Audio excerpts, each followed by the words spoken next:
Efesus pasal 6 ayat 10 sampai dengan 20. Perlengkapan rohani. Akhirnya, hendaklah kamu kuat di dalam Tuhan, di dalam kekuatan kuasa-Nya. Kenakanlah seluruh perlengkapan senjata Allah, supaya kamu dapat bertahan melawan tipu muslihat iblis.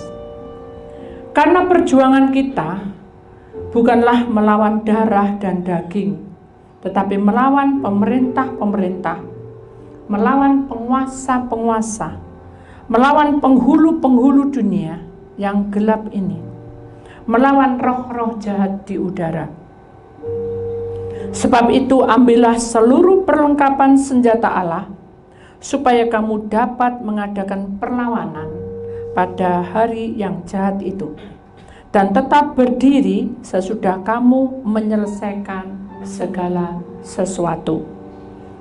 Jadi, berdirilah tegap, berikat pinggangkan kebenaran, dan berbaju sirahlah keadilan.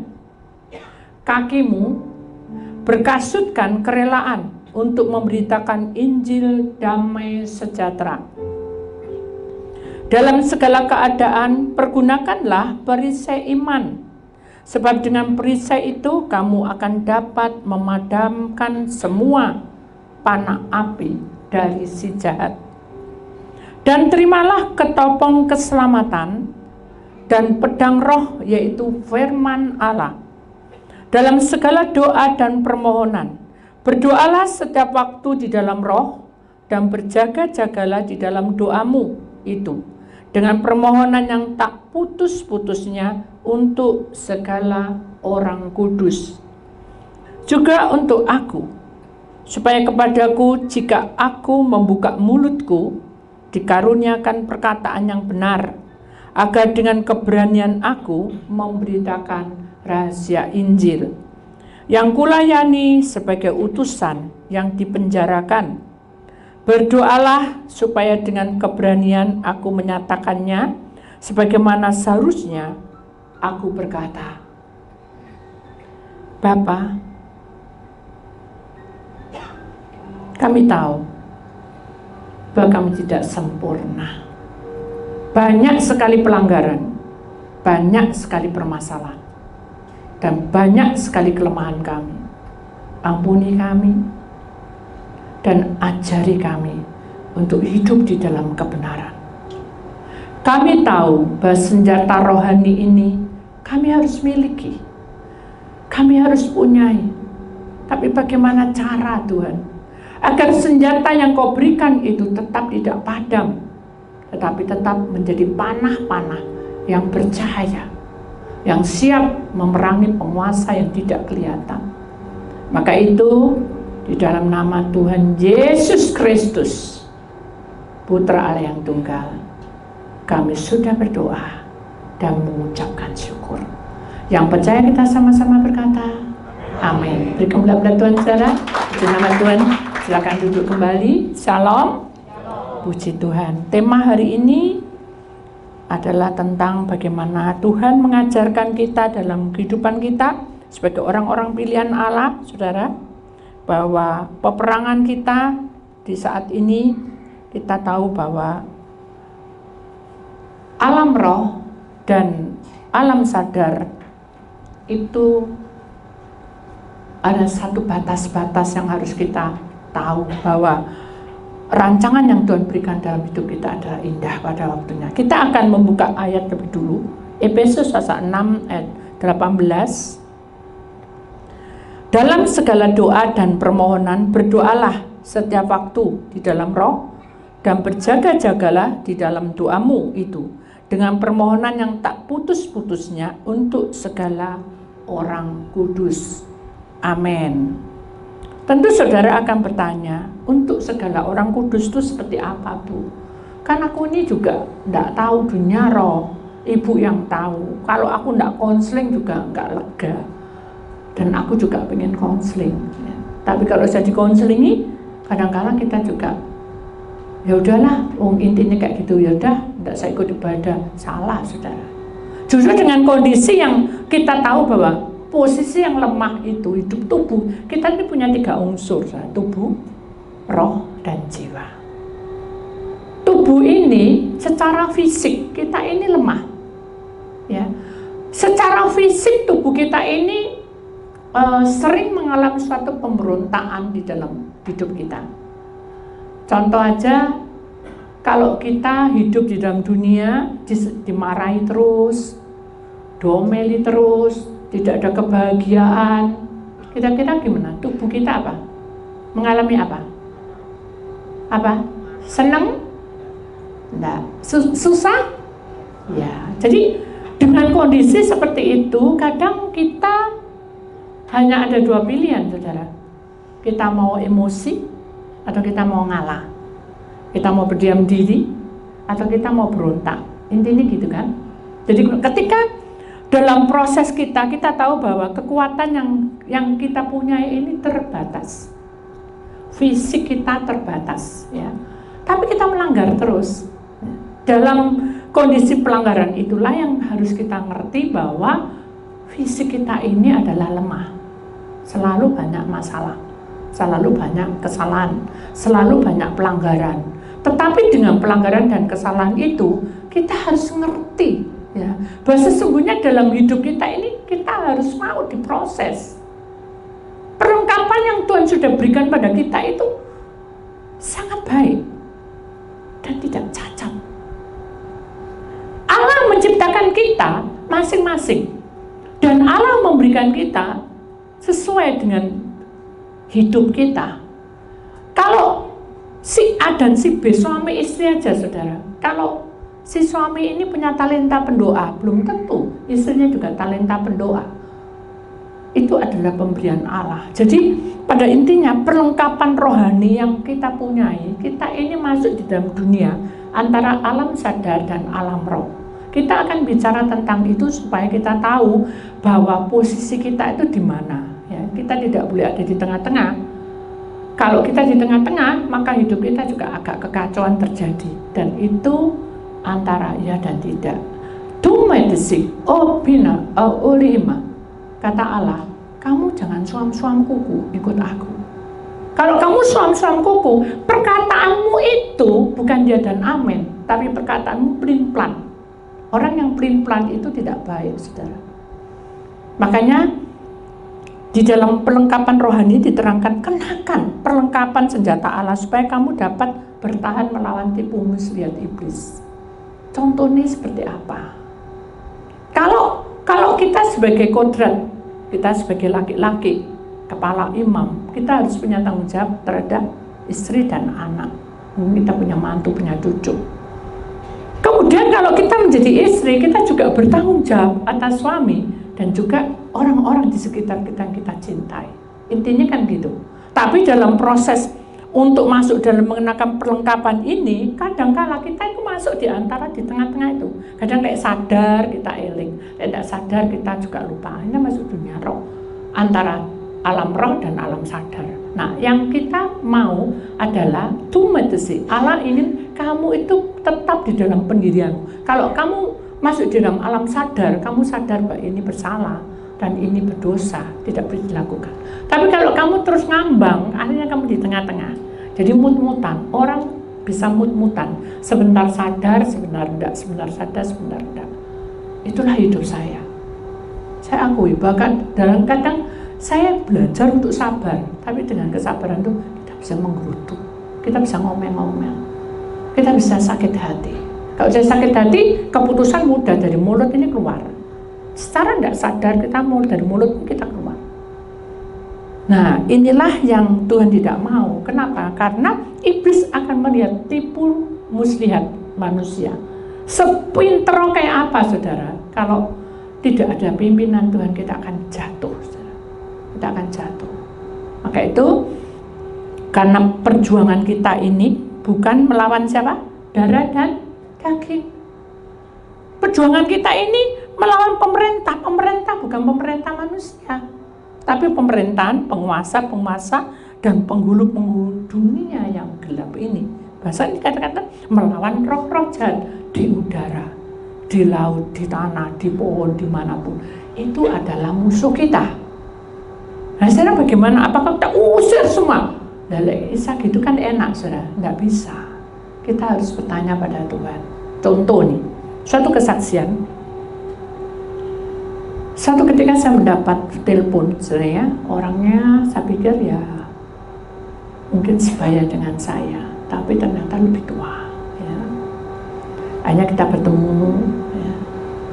Dia mulai curhat, dia bilang bahwa saya ini pusing dengan kondisi keluarga saya, semua berantakan. Ya. Anak yang di luar diem-diem tidak kerja, anak yang di dalam lokasi dekat dengan keluarga dengan dia itu juga tidak menghasilkan. Jadi semuanya itu kacau balau. Padahal kalau kita lihat kronologi secara sadar bahwa dia adalah orang mampu, intinya gitu.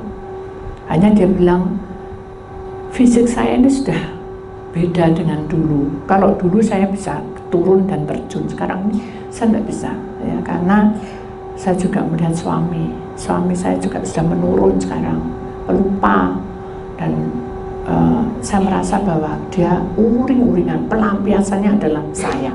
Dia bilang gitu. Ya udah, kita doa aja. Ya. Udah ceritanya, udah tahu kronologinya doa. Buka sudah. Begitu kita doa, puasa 1 hari, 2 hari, 3 hari, lama-lama tidak sadar. Maksudnya, secara kita tidak memikirkan lama ndaknya, itu sudah 40 hari kita puasa. Dibuka kronologinya. Loh Bu, bukankah kalau kita berdoa kronologinya dibuka? Itu tidak dibuka, saudara. Saya tidak melihat apapun yang Tuhan berikan. Saya tidak berani dibuka kronologinya. Ternyata dengan posisi seperti itu, saya bilang, maaf ya, apakah ada kendala dengan suami? Enggak, nurut kok dia. Saya juga nurut. Oke, tidak apa-apa. Buka lagi sama Tuhan. Tuh, rasanya tidak benar. Ya. Aku melihat bahwa suami itu di tengkuknya ada ular berkepala 2. Kalau ular berkepala 2 itu berzinahan. Tidak mungkin. Marah dia. Dengan marah itu kita puasa, tidak ada makan sudah. Karena dia marah, dia uring-uring saya ditinggal. Nah saya kan tidak tahu daerahnya. Iki ya apa pulangnya di hotel, ya gak tahu kan gitu. Secara logika, saya juga bingung. Nah ini aku ini di mana? Saya berdoa Tuhan, saya tidak tahu apa yang saya lakukan, tidak tahu. Gitu. Saya hanya mengikuti Tuhan, disuruh datang melayani. Sekarang orangnya marah gara-gara saya bilang kepala ular berkepala 2 di tengkuknya ada persinan. Tidak terima saya. Akhirnya saya bilang ya sudahlah, saya mengalir. Saya tunggu. Saya ada di mall. Kita bicara di mall waktu itu. Saya doa, saya buka firman. Saya dengan kejadian saya menunggu itu, saya bisa membawa atau Tuhan membuka satu firman Tuhan untuk pada hari Rabu. Hari Senin, karena itu Rabu itu Kemisnya saya pergi ke satu tempat ini. Sudah lama, berjam-jam, 3 jam lebih saudara ya. Lama udah hampir gelap gitu. Saya jenuh lama-lama. Saya bilang Tuhan, saya sudah nyanyi, saya sudah muji Tuhan, saya sudah siapkan firman Tuhan. Mungkin saya disuruh buat firman Tuhan. Tapi Tuhan berkata, buka ayat ini, Efesus 6 ayat 12. Saya buka, saya baca. Karena perjuangan kita bukanlah melawan darah dan daging, tetapi melawan pemerintah melawan penguasa melawan penghulu-penghulu dunia, yang gelap ini melawan roh-roh jahat dan jahat di udara. Sudah Tuhan, saya tahu sudah. Ya sudah mengalir aja. Saya ini sudah berjam-jam di sini Tuhan. Sampai minum itu sudah hampir 3 gelas. Susi memblukai dalam hati ya.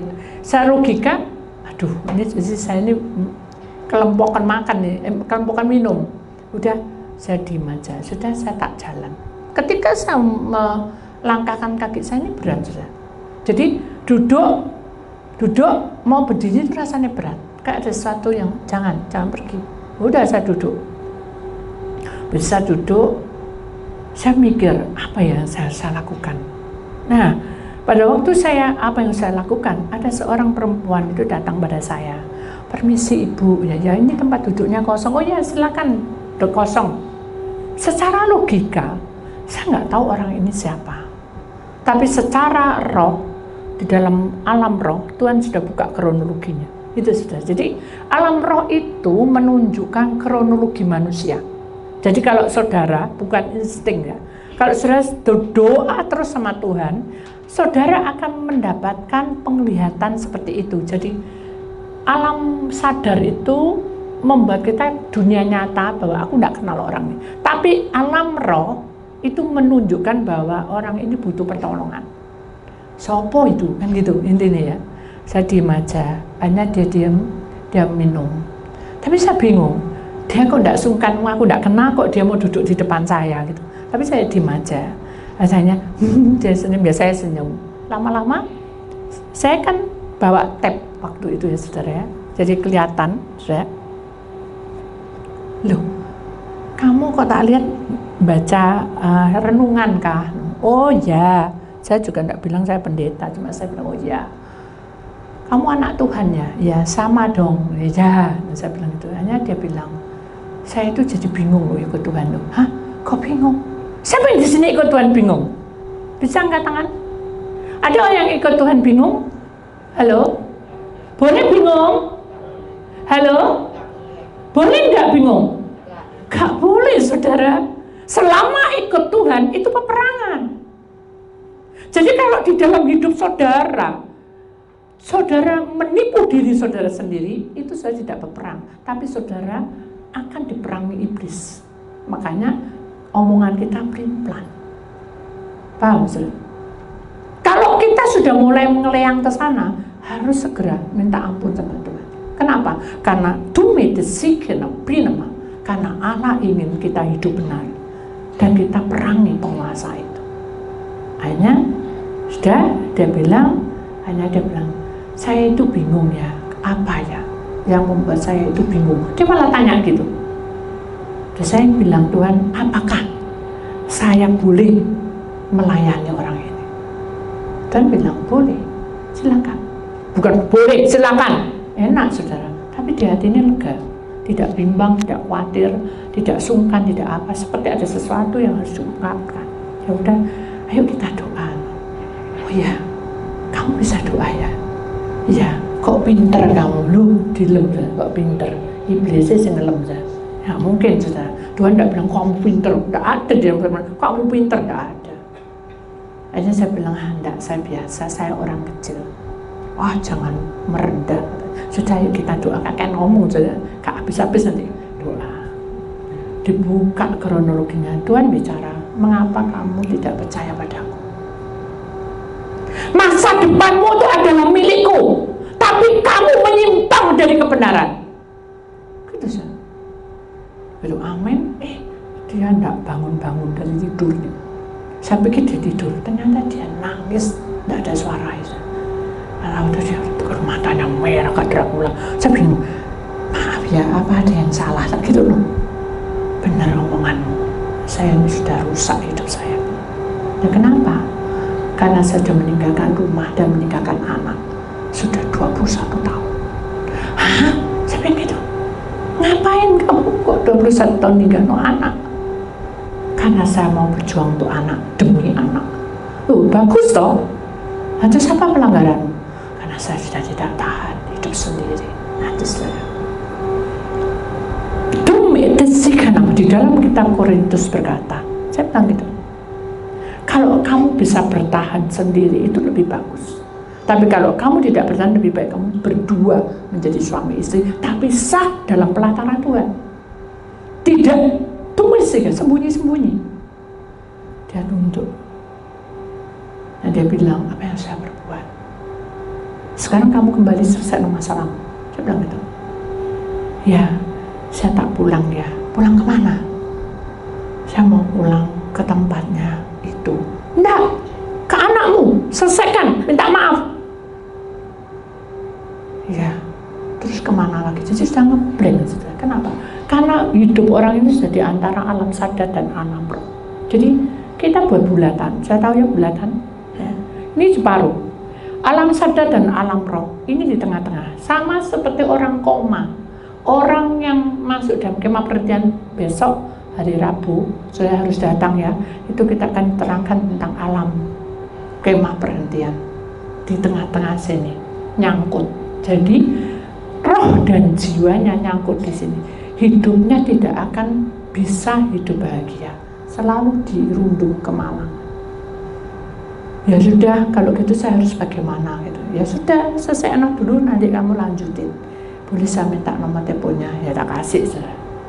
Dan saya bilang saya lagi, ingat loh, kalau saya doa bukan berarti semuanya jadi baik. Tuhan yang menentukan baik dan baik. Dan satu lagi, kamu yang berhak atas hidupmu berunding dengan Tuhan. Jangan berunding dengan saya. Kalau kamu berunding dengan saya manusia terbatas dan saya banyak pelanggaran. Tapi kalau kamu berunding dengan Tuhan, janjimu pada Tuhan kudus dan itu akan dibuka. Ya, saya mau. Silakan. Ya.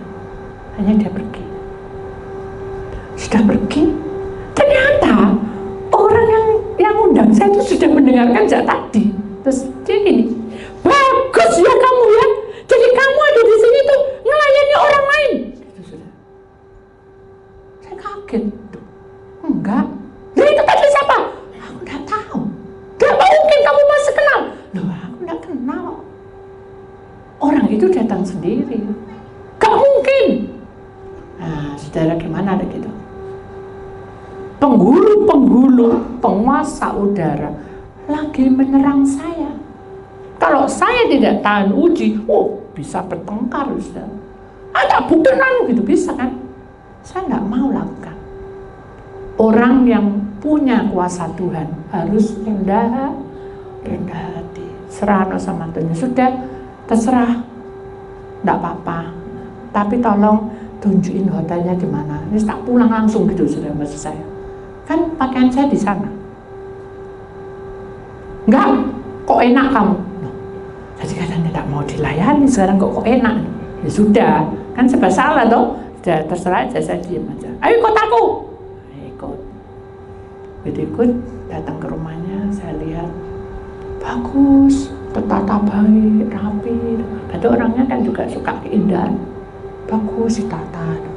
Saya lihat. Apa? Mbok lihat-lihat. Ada yang aneh, ada setan itu. Enggak, bagus semua. Kenapa ya kok mesti harus seperti itu ya?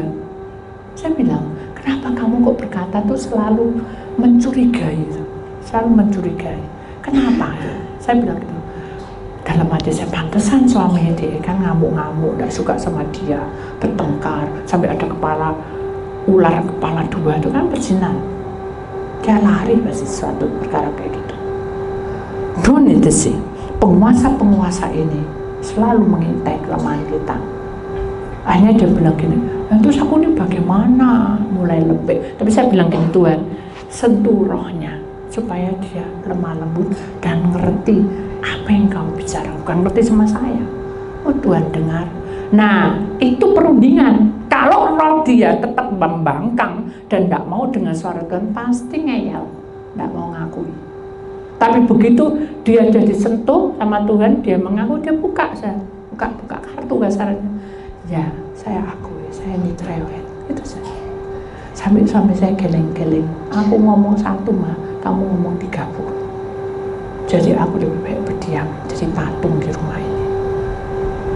Baikkah itu? Nggak baik. Suami istri harus berbicara, mengungkapkan isi hati.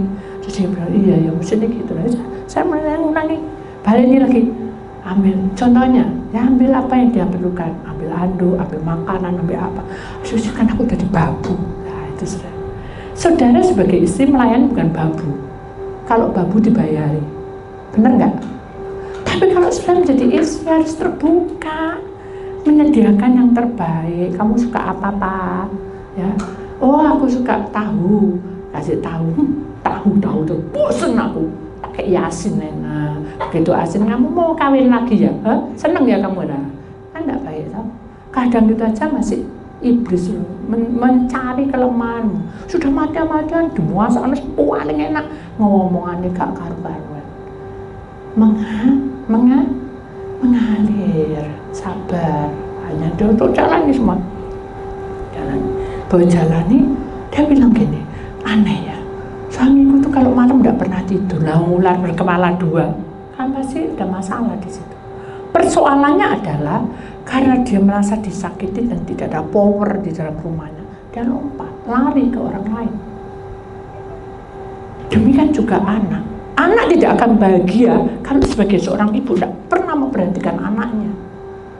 Egois itu namanya. Ayo deketi anakmu. Gak pernah. Deketi tidak apa-apa. Kamu minta apa? Deketi, ini mama mau pergi ke rumahmu, kamu mau titip apa? Tidak apa-apa. Tapi dia selalu bilang tidak titip apa-apa, tidak apa-apa. Doa terus serah nombor Tuhan. Hanya titip saja.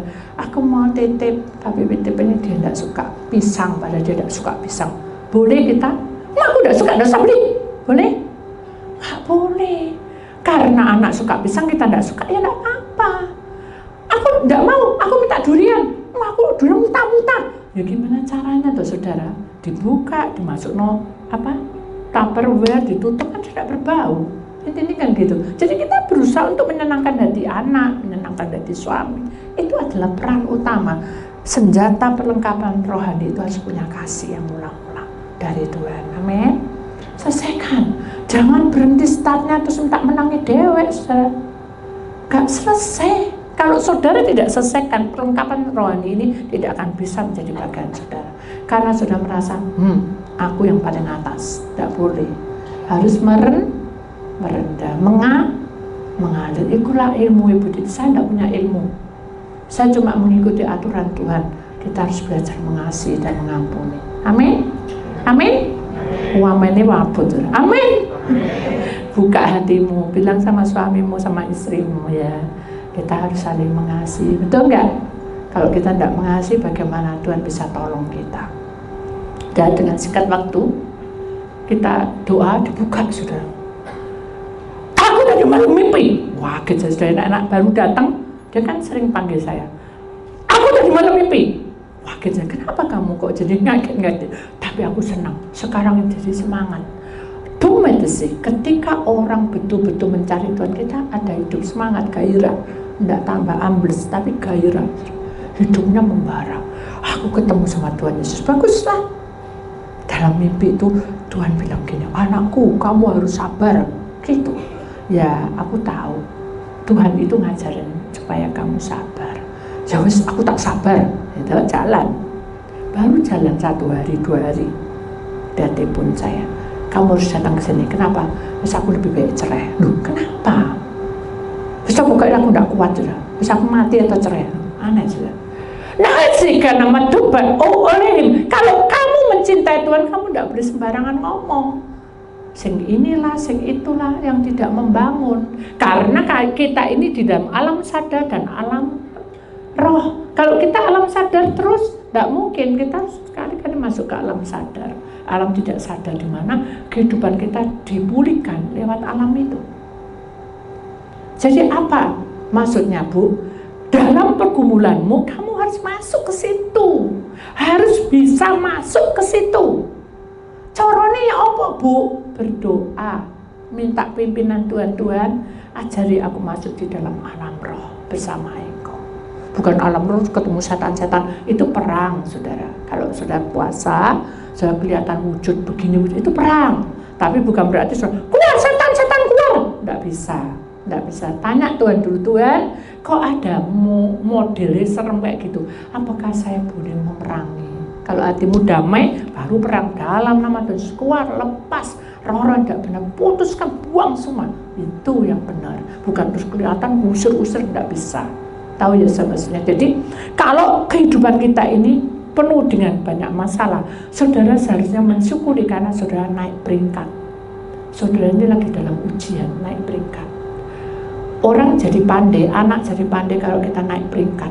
Ya saudara, kita diuji, hasilnya bagaimana itu tergantung dari kepribadian kita masing-masing. Jadi mari kita imani bahwa kehidupan kita sebagai orang pilihan Allah, kita harus sadar bahwa hidup kita adalah miliknya sepenuhnya.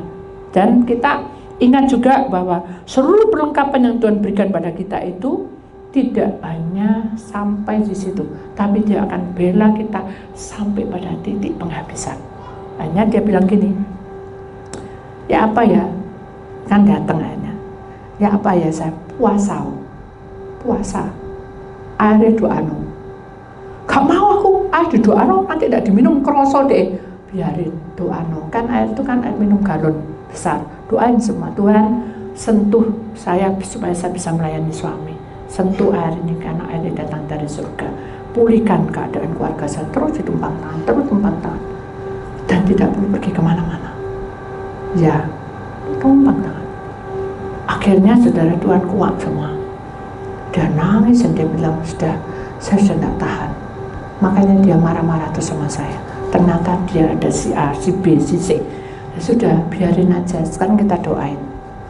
Bergumul loh, kamu berdoa, perangi, karena senjata yang Tuhan berikan untuk kamu, bukan untuk suami, karena suami lagi jatuh dalam dosa. Ayo perangi, perang saja, kita berdoa, memerang jam 12 malam, ya kita tidak boleh tidur, doa perang. Perang itu bukan perang usir, nyanyi, saudara. Kita nyanyi, memuji, memuliakan Tuhan, itu perang, saudara. Rumah kita ini penuh dengan kemuliaan Tuhan, dan senjatanya Allah itu adalah malaikat Mikael. Dia pasti berjaga-jaga di setiap sudut rumah. Muat. Hanya besok, ada ular masuk, mati. Puji Tuhan, perangmu sudah berhasil. Oh, ada burung gagak mati. Puji Tuhan, berarti kamu sudah berhasil perang. Tidak apa-apa.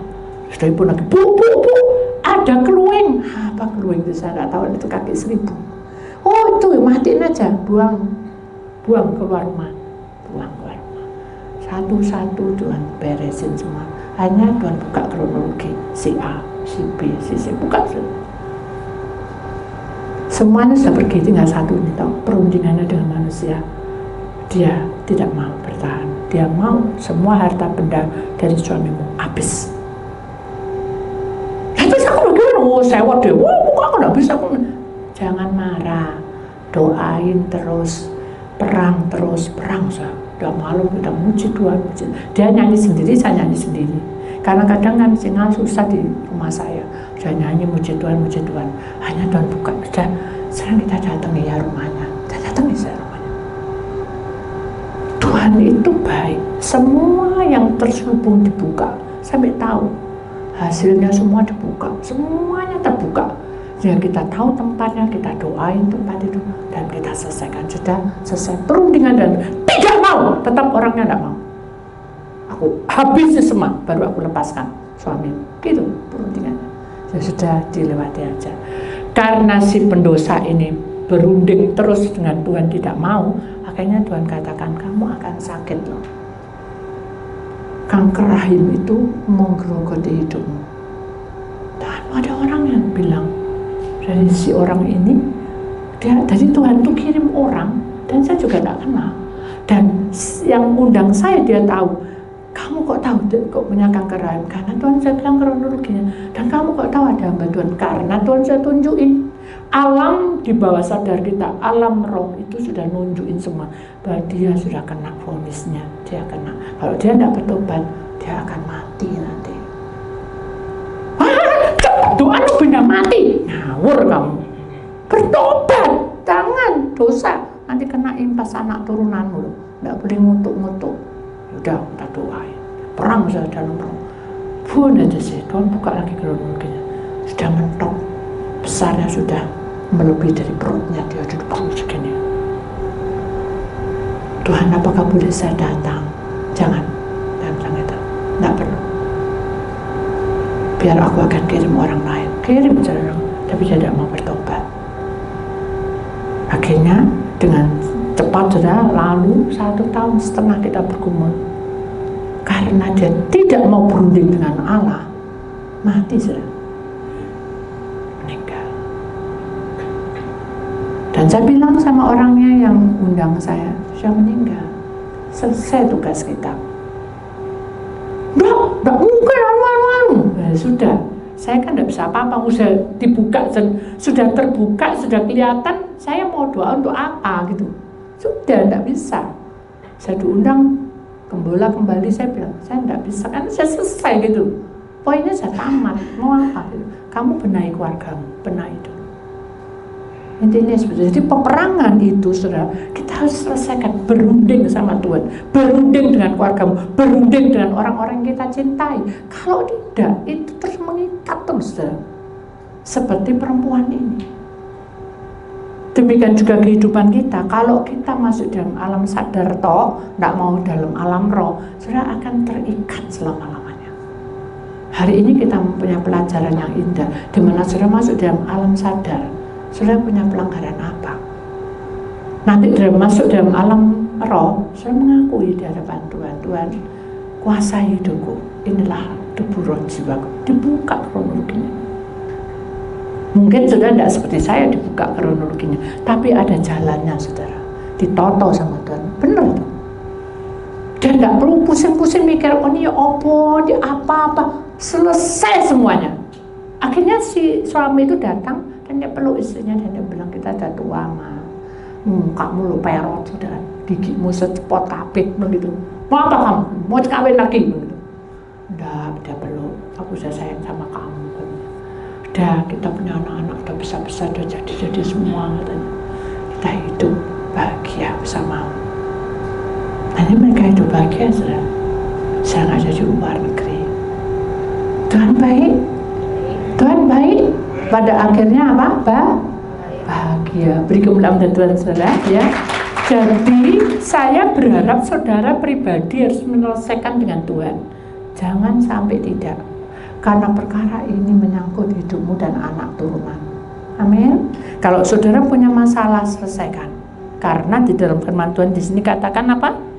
Dan segala doa permohonan, saya kan memohon, berdoalah setiap waktu di dalam doa, dalam roh, dan berjaga-jagalah di dalam doamu itu dengan permohonan yang tak terputus-putus untuk segala orang yang kudus. Jadi permohonanmu itu tidak boleh terputus, terus memuji Tuhan. Perundingan dengan Tuhan harus selesaikan, saudara. Kamu mau jadi anakku? Mau. Kalau gitu, selesaikan hidup bersama aku. Ya Tuhan, aku siap. Amin. Tuhan akan berikan yang terindah. Kalau saudara mau membuka hati, saudara gerundel-gerundel, mangkel-mangkel karepe dewek, itu tidak boleh.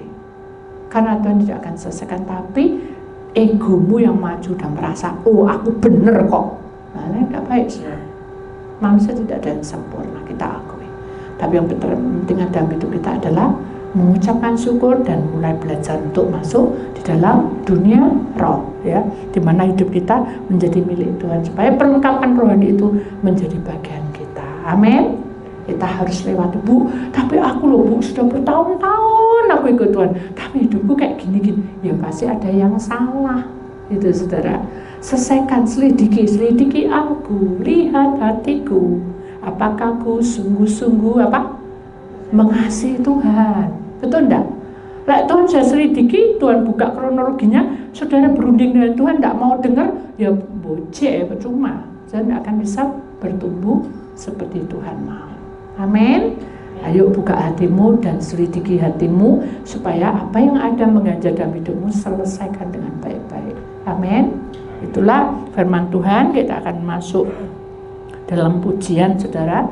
Karena Tuhan tahu bahwa pujian dan syukurku ini kita bawa, ya. Kita memuji Tuhan dengan rendah hati. Kita membawa persembahkan hidupnya. Kita sadar bahwa kita ada sampai detik ini adalah suatu anugerah. Itu yang saya alami, saudara. Bukan karena kekuatan kita, tapi Tuhan membuka kronologinya. Ya, besok pada hari Rebo saya akan beri saksi-saksi, kesaksian yang lain yang mungkin sudah juga akan mengerti bahwa dunia roh itu memang ada. Kita akan masuk dalam kemah perhentian besok hari Rabu, ya saudara.